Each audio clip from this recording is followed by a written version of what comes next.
This is Autoline This Week, the show that gets you inside the global automotive industry.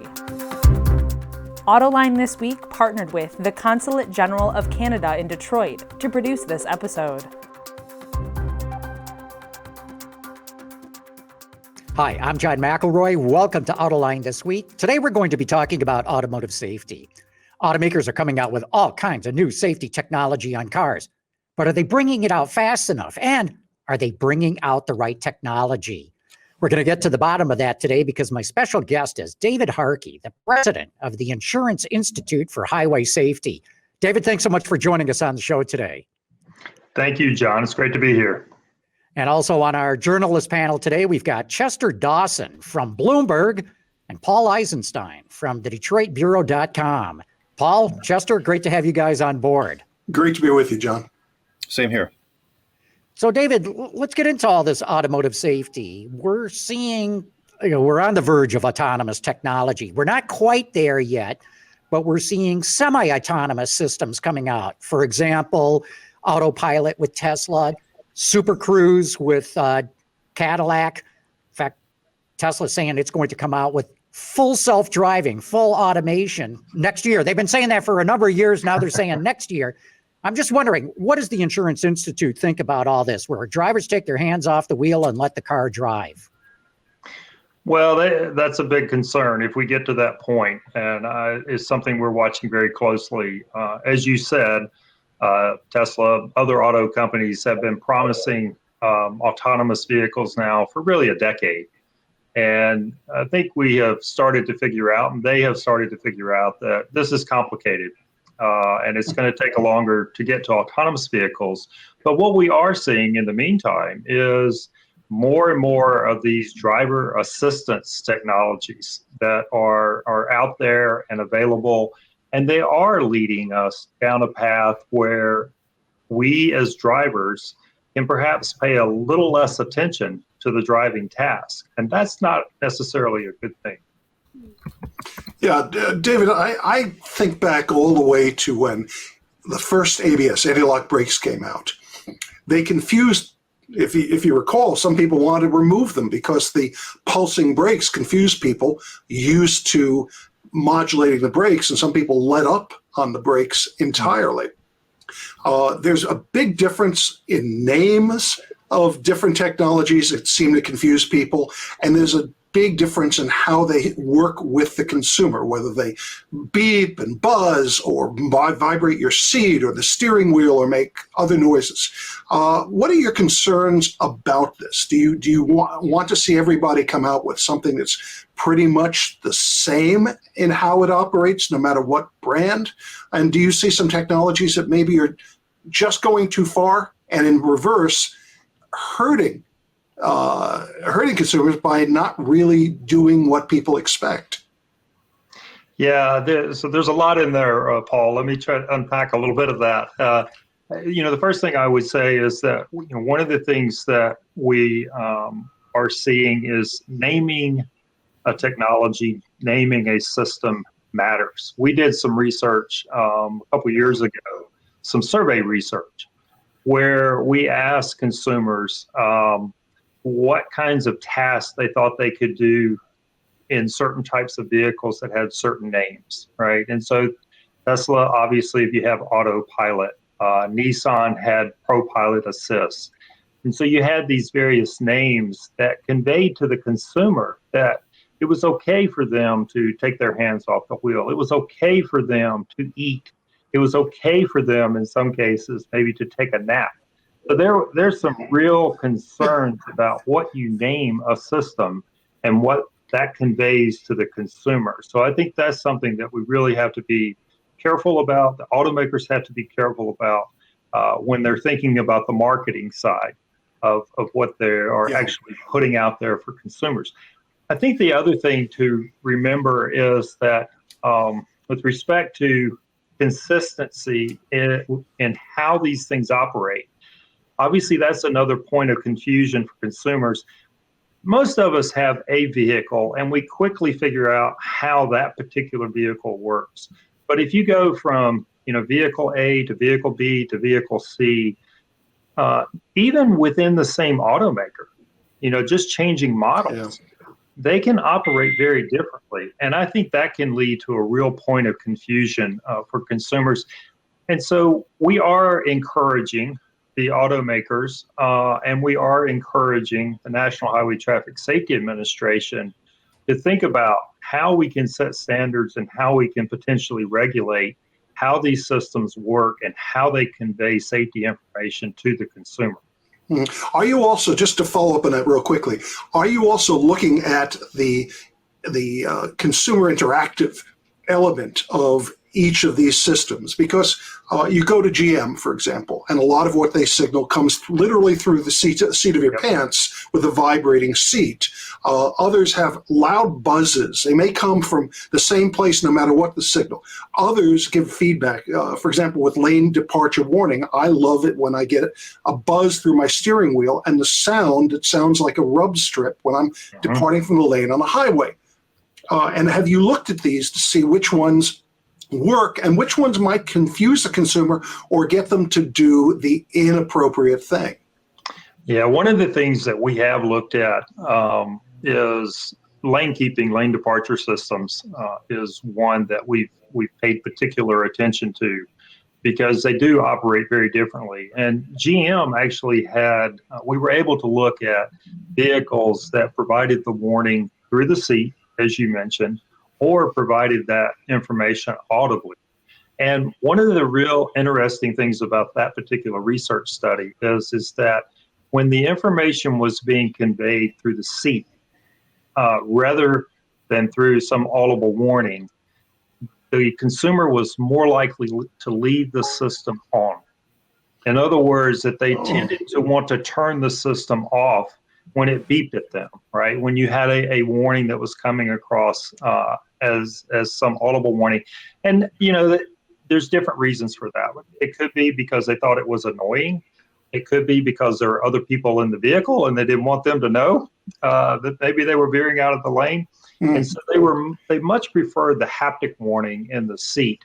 And I think that's one of the things is through our research and through the research of others, we're starting to learn what consumers like and do not like about these warning systems and whether they're likely to use them. And that's a really important point because we're seeing safety benefits from a lot of these driving assistance systems, whether it's automatic emergency braking, whether it's blind spot assist, whether it's lane departure warning systems. We are seeing safety benefits show up both in our insurance claims data that we get from our member companies and police reported crash data. And you only get those benefits if you have the systems turned on. And so it's really important that we have systems that consumers want to use. David, I wonder if you could address the issue of cost because all of these systems don't come cheap. And in many cases, the ones that are most highly recommended are the most expensive trim or options for a vehicle. And I just wonder whether, there's a risk that by encouraging automakers to, add all these great safety features that, vehicle prices are already at record highs. And it's just kind of pushing newer vehicles further out of reach of people with fewer means. How big of an issue do you think is that? And, is it an issue that you think is going to actually encourage some people to opt out just because of the cost of these things?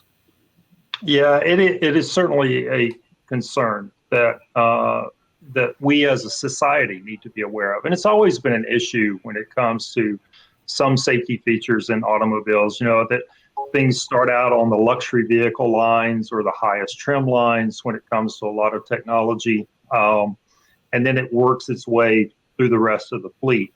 And we are certainly encouraging automakers to include as many of these systems as they can on across their entire fleet, because we do not want to see safety being only affordable, the best safety features only being affordable to those with the biggest pocketbooks. That's just it's not fair. It's not what we should be doing as a society.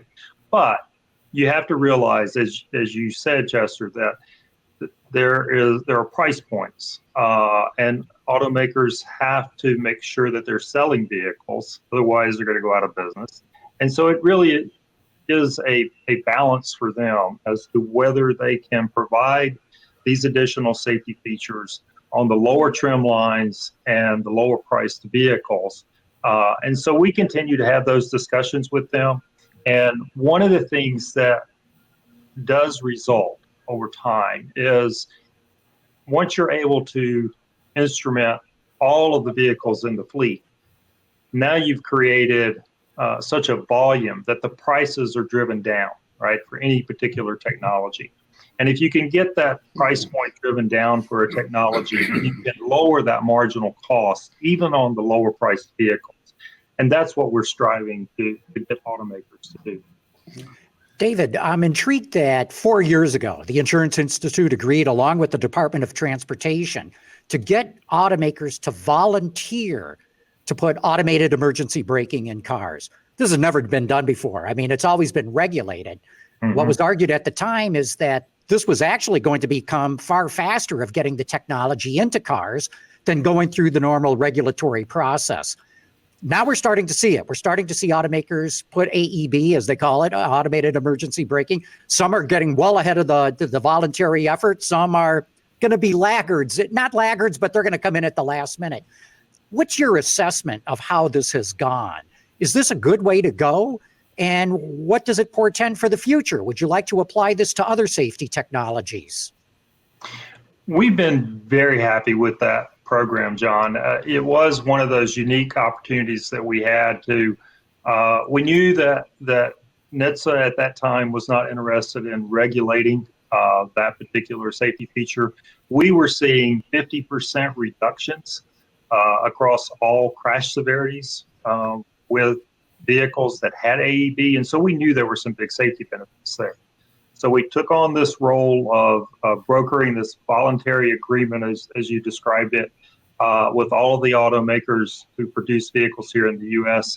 And many of them are already there. This was by 2022 model year that they were supposed to have AEB across most of their fleet. Some of them are already there. Some of the automakers are already there. The rest of them are going to be there by 2022. We're confident in that. And so I do think it's a good way to accelerate what's happening when it comes to technology and getting technology out there quicker. And this kind of goes back to the question that Chester asked. It's a perfect example of where by getting AEB across the entire fleet and on all vehicles, they lowered the cost of those systems to the point that they could do it, that they could put them on all vehicles. Mm-hmm. I think moving forward, the other part of your question, moving forward, I think there's a role for both regulation and these kinds of voluntary agreements. I think there's a mix of those two things that will work well. Sometimes you need the stick rather than the carrot, and I think that's where the regulation is required. And I'll give you a perfect example of that. So another technology that is being worked on, impairment is a big issue. Has been for decades. We still have almost 30% of the fatalities in the U.S. Involve alcohol impairment. And so, we've been working on the driver alcohol detection system for safety, the DADS program, for a long time now. And it's about to reach a point where it's ready for prime time production. And so one of the real questions there is whether the automakers will pick that up and put it in all vehicles or select vehicles. How will that be implemented? That's an example where I think it's going to take regulation in order to get automakers to adopt that particular technology and put it in all vehicles. I don't think you will make that work with a voluntary agreement. Something like headlight technology, on the other hand, I do think we can potentially use a voluntary agreement to do something similar that we did with AEB and get automakers to advance their headlight technologies. So I think it's going to be a mix of those two things moving forward. It's interesting, David, that you mentioned headlights because I want to follow up with that. We saw, as you say, a voluntary program. Now, we've also seen new technologies come out in some cases that NHTSA seems to be a drag on. I was surprised when I spoke with somebody from Canada the other day to realize that the masking technology, the adaptive lights that started out in Europe are now available 10 miles from my house over in Canada, but not in the United States. And that technology is wonderful for people who don't know what it is. It allows the headlights are basically on bright all the time, but it uses a multi LED technology so that it blocks out part of the light, dims it, so that if a pedestrian is walking along the vehicle, they won't be blinded. Oncoming traffic or vehicles in front of you won't be blinded. It's a smart lighting system that extends the brights basically to full-time use, and yet we don't have it.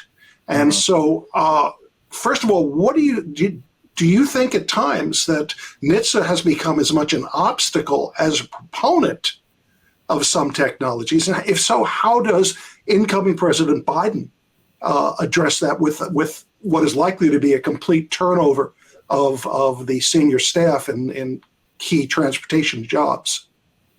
Yeah, that's a great technology to talk about the need for regulation to change. You think about a lot of the federal motor vehicle safety standards that came into being right in the 60s and 70s, and they haven't changed very much.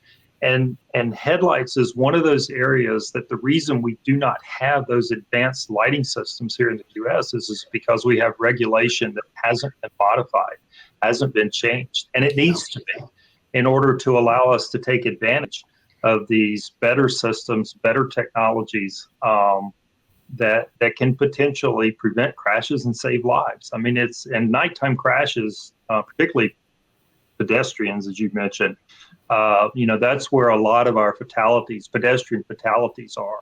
And we've seen those rise dramatically in the past decade here in the U.S.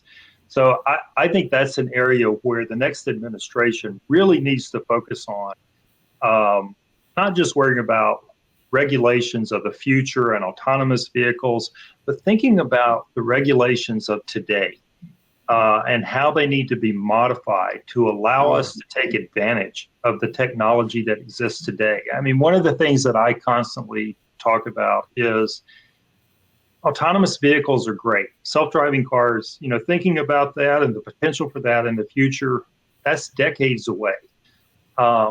Driving assistance systems and some of the technologies that we're talking about currently, this can save lives today. And that's where we need to focus. That's where our effort needs to focus. And it's where I think the next administration needs to really focus is what can we do today?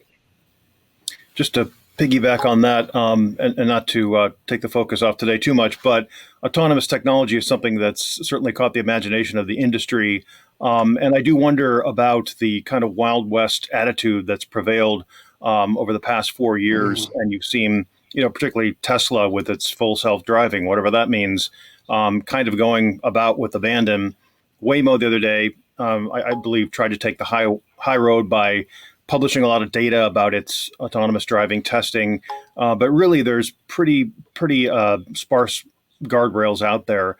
And I do wonder, under a Biden administration, do you expect or would you like to see greater clarity on what is or isn't allowed for testing and maybe a firmer set of standards about bringing autonomous cars onto public roads? Yeah, it's one of those areas where, and we've had discussions with Waymo and Uber and a lot of the companies that are involved in this space, and trying to understand what they're doing and providing them with as much knowledge as we can from the kinds of testing and evaluation that we do. But I do think this is an area where there needs to be more guidance, more regulation put in place of how you're going to test these systems on public roadways. And how you're going to go about safely implementing them once you're at a point where you want to apply for permission, let's say, to actually put these things out there and have them drive without vehicle. I don't think the regulations or the standards or the guidance, however you want to phrase it right now, is in place to the point that I am comfortable as a public driver, out there on the roadway with these vehicles.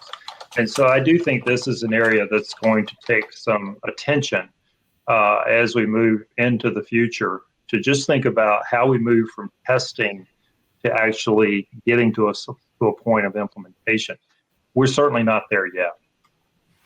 David, we're seeing some cheap Chinese cars coming to the U.S. market. They'll probably be assembled here to avoid the import tariff. One notably is called Kandi, Kandi. When I look at the cars, I could be wrong here, but I doubt very much they're going to get a top safety pick plus rating from the Insurance Institute. In fact, I even wonder if they can meet the crash standards. Are you looking into this? And my question is, you can get a 1-star, 2-star, all the way up to 5-star rating. Is it even legal to sell a 1-star car in the U.S. market? Well, any vehicle, and certainly the Chinese automakers, and we're aware of a number of them, and we've had discussions with several of them. When they do start to sell cars here in the U.S., they're going to have to comply with all of the safety standards that currently exist. And so they may be minimal. They may just meet the minimum standards, but they know that they're going to have to go beyond just meeting those minimum standards if they really want to displace any of the other vehicles in the marketplace and have a chance of success here in the U.S. And certainly they want to, or they know, I'll put it this way, they know that they're going to need to perform well in our tests in order to be able to compete. I think that's clear. Consumers still consider safety in their vehicle purchase. One of the interesting things that we're doing on that front is we have connections with other new car assessment programs around the globe. And we've been working closely with a couple organizations in China that do the kinds of testing that we do. And they've been trying to learn from us. We've been having trainings with them over the last few years, helping them understand how to run our test in their country so that they can help Chinese automakers produce safe vehicles in their country for their consumers before they even think about bringing vehicles into the U.S. market. And so, we feel like this is part of our responsibility as a safety organization, is to help other organizations understand how to make safer vehicles in other parts of the world. David, I know we're running short on time, but let me ask you to bullet point. If you had the top 3 or top 5 wishes, and you had to sit down with President-elect Biden or one of his new team members, what would be those top requests that you would make? So the one is, I've been in this business for almost 35 years now, and focused on different aspects of highway safety. But I would say one of the real critical things is to really get us to focus on the legacy issues in road safety that we haven't been able to address to the degree necessary if we truly want to get to a point where we're going to have 0 fatalities on our highways. And the 2 big things on that list are, how do we address speed and how do we address impairment? And there are policy issues that we can tackle with regards to both of those. There are technology solutions both in the vehicle and outside the vehicle that we can utilize to tackle those 2 problems, because those 2 problems alone would result in almost half of our fatalities going away if we were able to do that. The other area that I would ask them to focus on is, we talked about it earlier, is looking at the regulations and making sure that the regulations are not inhibiting progress when it comes to new technologies. And the headlight example was a perfect example to look at for that. And then the third one is, we still have to keep our eye on the future and autonomous vehicles. And we do need to be doing whatever we can from a regulatory standpoint to get control of that industry and help them. I mean, I will tell you that talking to some of the companies that are involved in that space, they would actually prefer some better guidance from the US DOT and the National Highway Traffic Safety Administration. Not all of them are enjoying being in the Wild West and just doing what they want. I think they would actually prefer a little more guidance when it comes to how they should proceed and what they should tackle and how they should go about developing their product and getting it in the hands of consumers. Good, thank you. Yeah, we've got time for maybe one more quick question, Chester. Okay, well, this being the time of year when you have a lot of hunters out for opening season for deer, I'll ask you a seasonal question, which is that I think about a couple hundred Americans die every year from deer collisions, and that seems to be the case every year going back for as long as I'm aware. Are you aware of any technology that can help that? I mean, it seems like something that's, particularly for us in the northern states this time of year is a perennial issue. And a real quick answer, David. So one of the interesting parts of that is that the pedestrian automatic emergency braking systems, some of those actually do have the potential to pick up animals. And so that technology may have the benefit of helping with animal strikes as we move forward into the future. Real good. I'm afraid with that, we're going to have to wrap it up. David Harkey, thanks so much for coming on and talking automotive safety with us today. Thank you, John. Chester and Paul, great to have you guys on board as well. Great to be with you. Good show. Autoline This Week partnered with the Consulate General of Canada in Detroit to produce this episode.